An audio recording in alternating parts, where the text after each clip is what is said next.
feel like I should be drunk all my life like this. Damn it, that's my best story, man. Oh, I guess we need another bottle. Yeah. With Hurricane Irma. Boats tossed. Here we are at this marina.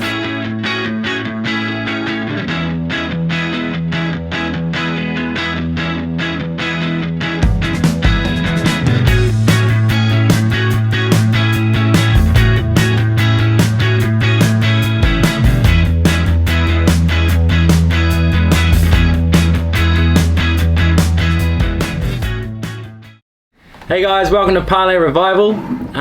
So we've been going for about a year now on our channel, and since the beginning we've had a lot of questions asking us who is this big tattooed guy in all the videos. He featured very heavily in the beginning, and he disappeared for a while, and then he came back, and now he's back again.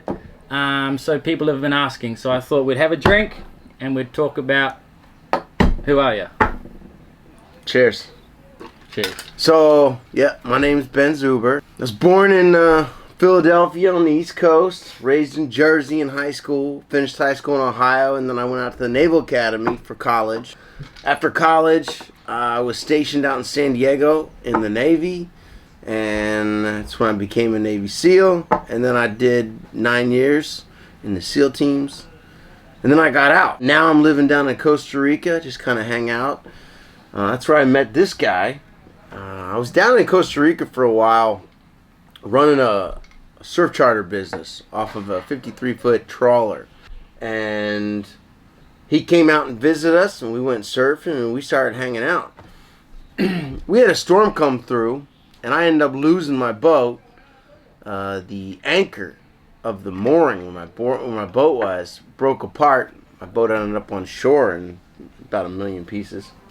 And that's when you and I jumped on a plane, because we had been looking at hurricane boats for a long time.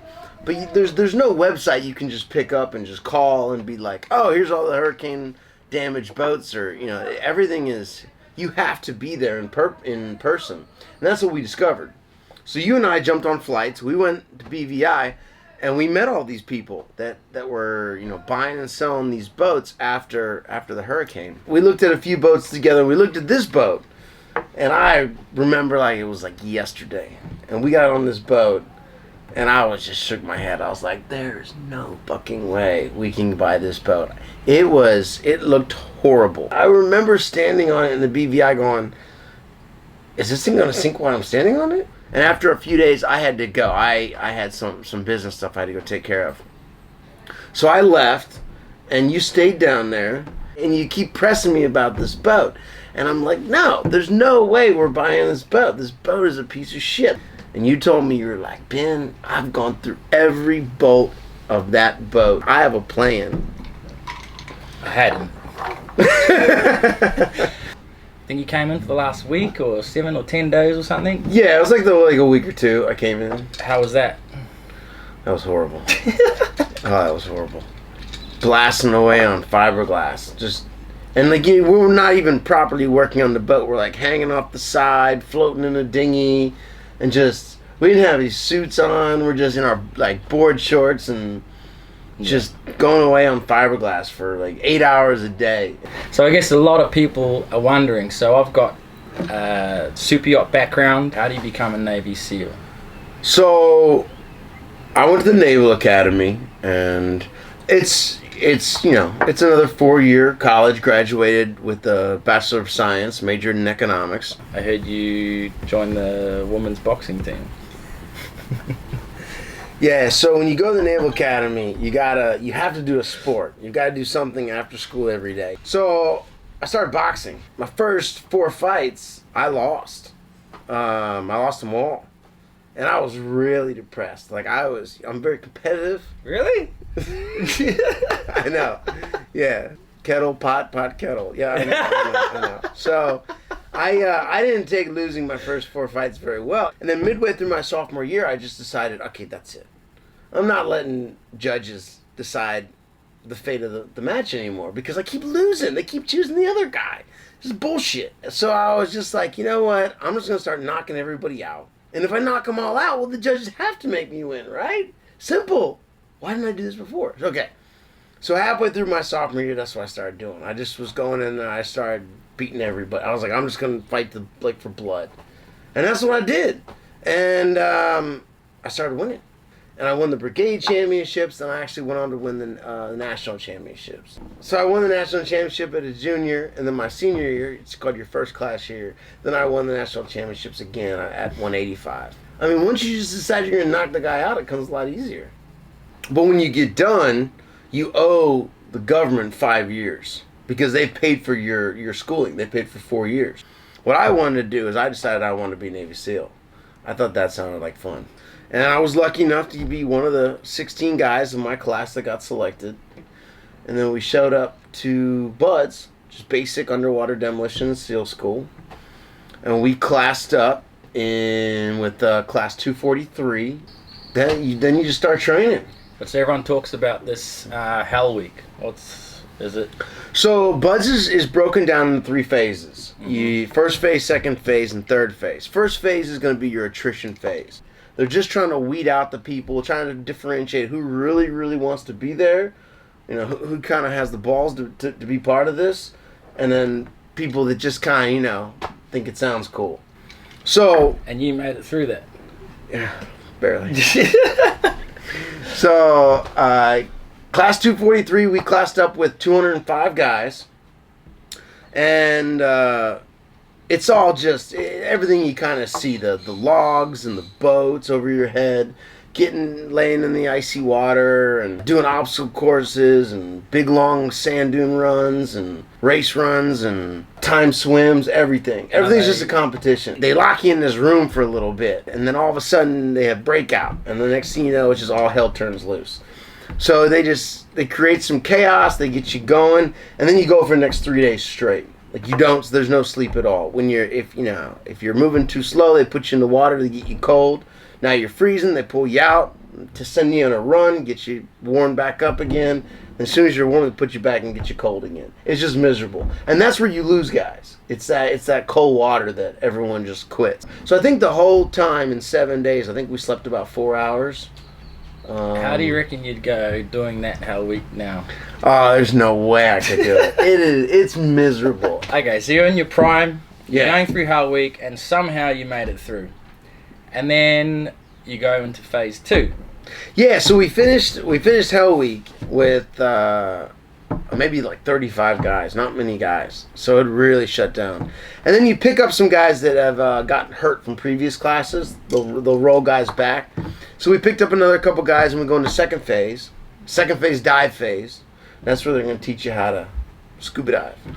But it's not. Why is that funny? It's not your PADI course. You know what I mean? They're not. They're not down there like moving your hair out of the way. And no, it's they try to make it as stressful as possible. They're down underwater choking the shit out of you and tying knots in your regulators, and they put you through these tests where you have to do all this stuff. You got to do it by certain order and exactly right. You can't freak out underwater. So you get done with dive phase, and I think we had lost a few more guys after that. So how does that work? So if you don't pass the test, you're out? Or? Nah, you get 3 chances at everything. Everybody gets three strikes. For instance, I'll just give you an example. So they put you in, he's got these big tanks, these twin 80s, and they'll put you on the bottom about 10 feet down, and they'll give you a weight belt, and you're kind of crawling along the black line of a swimming pool. And what they'll do is they'll come down and they'll give you certain problems. They'll rip off your mask, and they'll flip you over, they'll undo your straps, they'll tie knots in your hoses, that kind of stuff. And you have to go through a systematic process of unfucking all this. Put yourself back together, and then you start crawling along this line again. If you do something wrong, if you do something out of order, or you can't get a knot undone or whatever, you'll fail that. But you get 2 more chances at passing that. And everybody does. If you fail 3 times, now they're going to take you out, and they're going to send you to a review board. And they'll either send you to another class, so they'll roll you back. So, like, for instance, if you were in 243 and you got rolled, you'd start that same training with 244 when they came through in a few weeks. Uh-huh. So are more people failing and getting rolled back, or are more people pulling out? And now, most people quit. Right. Most people quit out of Hell Week because the water's so damn cold. And Hell Week's tough. I mean, it stresses you to the absolute max. Most people leave out of Hell Week. You get a few people that'll fail dive phase. Most guys, if they fail dive phase, that's not something that they'll quit over. It's usually that's something they get rolled back to. We had a couple guys come into our class. And, you know, some people just learn a little bit slower, you know, so some guys just need a few extra chances. And then you go to third phase, and third phase is land warfare. And they'll take you and they send you out to this little island off the coast of California called San Clemente Island. And it's pretty cool. And that's where they just teach you the absolute bare basics of how to shoot, move, and communicate. You know, you got 16 guys, that's kind of 16 to 20 guys, what you plan for. You're all working together. You got to make sure in the middle of the night you can go do something and not shoot each other. But you've got to have good fundamentals build on. So once you've done all that, you're not quite a Navy SEAL yet. No, then you just graduate from buds, and then the pipeline actually forks off, and it depends on whether you're enlisted or whether you're an officer. As an officer, what I did is I went off and I did a couple secondary schools. I did dive supervisor school. I did a range safety officer course. I went to basic parachute school, which is out in Fort Benning, Georgia. And then you go to another course called SQT, so SEAL qualification training. So then you've come back together. I was with a group of officers going through those other courses, and then us as a group of officers came back together with another group of the enlisted guys, and we all go through SQT together. And then when you get done with SQT, you graduate. That's when you get the coveted, call it a Budweiser, and now you're officially a Navy SEAL. Right. And then you report to your team. And I reported to SEAL Team 3. And so I know you can't talk about too much about this, but once you become a team guy, you get sent out and you do some stuff, and... Yeah, at SEAL Team 3, I deployed a couple times with them. I was in the teams from 2002 until 2010. And during that time, we had a lot of wars going on. So I did 2 deployments to Iraq, I did a deployment to Afghanistan, and I also did a deployment to the Philippines at the time. And very briefly, after that, you became a private contractor, I believe you call it. Yeah, then I moved into the private sector after that. Yeah, What do you want to share about that? Nah. I work about 5 months out of the year. The rest of the time, I just kind of hang out and come hang out with you. Try to fix up this bucket of bolts. Why do they call you Dinghy Legs? No one in this world calls me Dinghy Legs except for you. The boat to the dinghy is kind of, bro, that's kind of like... I don't understand. It's one unstable platform to another. 60% of the time, good. 40% of the time, I'm in the drink. Oh, fuck it. It's just... You got a 60% pass rate. Yeah! I'm trying to be positive. So you came in, you had a surf charter company, you met me, we looked for a boat, we bought the boat. What now?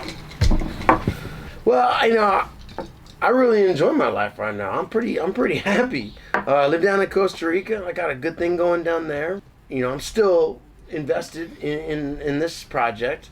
I think this is amazing. I think what you've done with this boat it's mind-blowing. The amount of energy, time, and then expertise that you've brought to the table on this, it's pretty impressive. I didn't think it was possible.